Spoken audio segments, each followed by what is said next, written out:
Audio Jungle.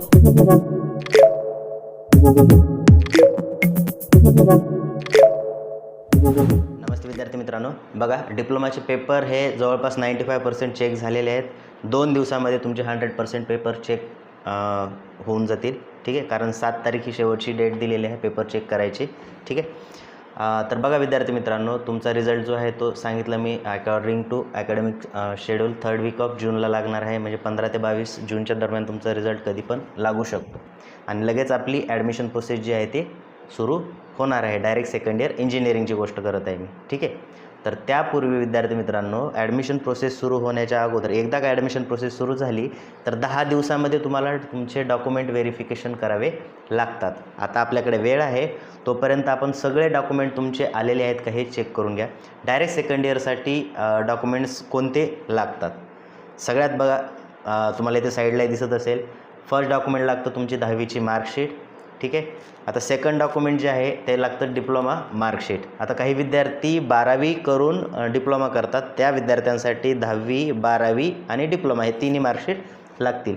But ज्या विद्यार्थ्यांनी 10वीवरती डिप्लोमाला admission घेतलेलं आहे त्यांच्यासाठी फक्त 10वीची मार्कशीट आणि डिप्लोमाची मार्कशीट लागेल. आता तुम्ही म्हणाल डिप्लोमाची कोणती मार्कशीट लागते, पहिल्या सेमिस्टरपासून लागेल का, तर नाही. बघा, तुम्हाला फक्त फायनलची मार्कशीट लागेल ज्याच्यावरती 5th आणि 6th सेमिस्टरचे मार्क इन्क्लूड असतात आणि त्याच्यावरच तुमचा कट ऑफ ठरला जातो. ठीक आहे, तर 5वं सेमिस्टर आणि 6वं सेमिस्टर या दोन्हीचं इन्क्लूड कंबाईन करून त्याचे जे पर्सेंटेज येतात ते पर्सेंटेजवरती तुमचे मार्क्स काउंट केले जातात आणि त्याच्यावरूनच तुमचा मेरिट लिस्टमध्ये नंबर येतो. ठीक आहे, तुमचं पहिलं, दुसरं, तिसरं, चौथं सेमिस्टरचे मार्क गृहीत धरले जात नाही. तुमच्या जर 4ही मार्कशीट हरवलेल्या असतील किंवा मार्कशीट नसेल अवेलेबल तुमच्याकडे तरी घाबरून जायचं काम नाही. फक्त 5व्या आणि 6व्या सेमिस्टरची कंबाईनवाली मार्कशीट तुम्हाला ॲडमिशनच्या वेळेस लागेल. ठीक आहे, आता हे झालं डिप्लोमाचे मार्कशीट. त्याच्यानंतर लागतं बघा लिव्हिंग सर्टिफिकेट. त्याला काही विद्यार्थी म्हणतात TC पण म्हणतात, है ना. LC किंवा TC लिव्हिंग सर्टिफिकेट हे लागेलच आपल्याला. रजिस्ट्रेशन करताना गरज नाही त्याची, बट ॲडमिशनच्या वेळेस ते लागेल. त्याच्यानंतर बघा सगळ्यात महत्त्वाचं म्हणजे डोमेसाईल आणि नॅशनॅलिटी सर्टिफिकेट. आता तुम्ही डिप्लोमाला ॲडमिशन घेतलेलं आहे, डिप्लोमाच्या ॲडमिशनच्या वेळेस ऑलरेडी हे डॉक्युमेंट तुम्ही जमा केलेले असतील, डोमेसाईल, नॅशनॅलिटी. आता बघा डोमेसाईल म्हणजे काय, तर domicile certificate is a proof of महाराष्ट्रातील तुम्ही रहिवासी आहात याचा प्रूफ राहतो डोमेसाईल. आणि नॅशनॅलिटी म्हणजे भारतातील आहात याचा प्रूफ. आता काही याच्यामध्ये बघा डोमेसाईल सर्टिफिकेट वेगळं असतं, नॅशनॅलिटी सर्टिफिकेट वेगळं असतं, है ना. तर हे 2 सर्टिफिकेट वेगळे असतील तरी चालतील किंवा दोन्हीचं कंबाईन असेल तरीही चालेल. नॅशनॅलिटीला और कोणते सर्टिफिकेट असतात, तर तुम्हाला बर्थ सर्टिफिकेट चालतं, नॅशनॅलिटी नसेल तर बर्थ सर्टिफिकेट चालतं, किंवा तुमचं पासपोर्ट असेल तर पासपोर्ट चालतो. ठीक आहे, फक्त बर्थ सर्टिफिकेट हे तहसीलचं असायला पाहिजे, तहसीलदारचं. ठीक आहे, आणि आपलं नॅशनॅलिटी सर्टिफिकेट हे लागेलच. ठीक आहे, या तिन्हीपैकी तुमच्याकडे जे अवेलेबल असेल ते चालेल. ठीक आहे, डोमेसाईल सर्टिफिकेट असणारच आहे तुमच्या. आता डोमेसाईल सर्टिफिकेट जर नसेल, आता नसेल म्हणण्यापेक्षा आपल्याकडे वेळ आहे तर आताच ॲप्लाय करून द्या तुम्ही. ठीक आहे, चालेल.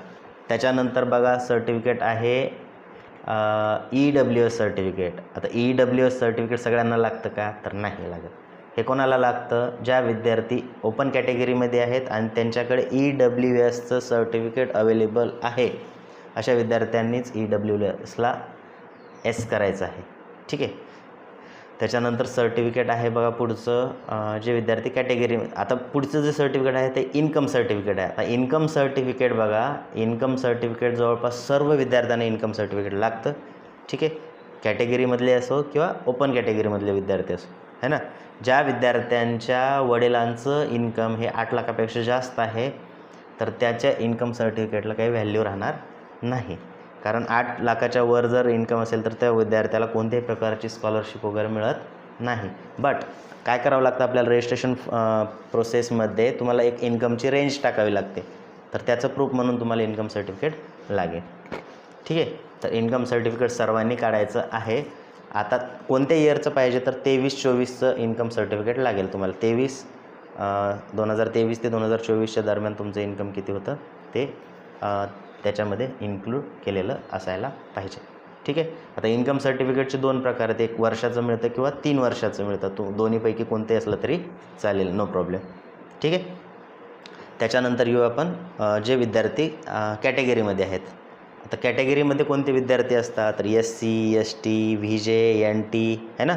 त्यानंतर SBC असतो, त्याच्यानंतर OBC आहे आणि आता नव्यानं इन्क्लूड झालेलं मराठा कास्टचं SEBC काय आहे, SEBC कॅटेगरी. ठीक आहे. आता या कॅटेगरीच्या विद्यार्थ्यांसाठी डॉक्युमेंट कोणते लागतात तर पहिलं जे मेन जे डॉक्युमेंट आहे ते कास्ट सर्टिफिकेट सगळ्या बॅकवर्ड क्लासच्या विद्यार्थ्यांसाठी लागेलच. त्याच्यानंतर लागतं व्हॅलिडिटी. काय लागतं, व्हॅलिडिटी. आता कास्ट सर्टिफिकेट आलं म्हणजे तुमच्याकडे व्हॅलिडिटी असायलाच पाहिजे. ठीक आहे. जर व्हॅलिडिटीला तुम्ही अप्लाय केलेलं नसेल तर आत्ताच करून घ्या, कारण व्हॅलिडिटीला फायनल इयरमध्ये असता तुम्ही, त्याच वेळेस तुम्ही अप्लाय करत असता व्हॅलिडिटीसाठी.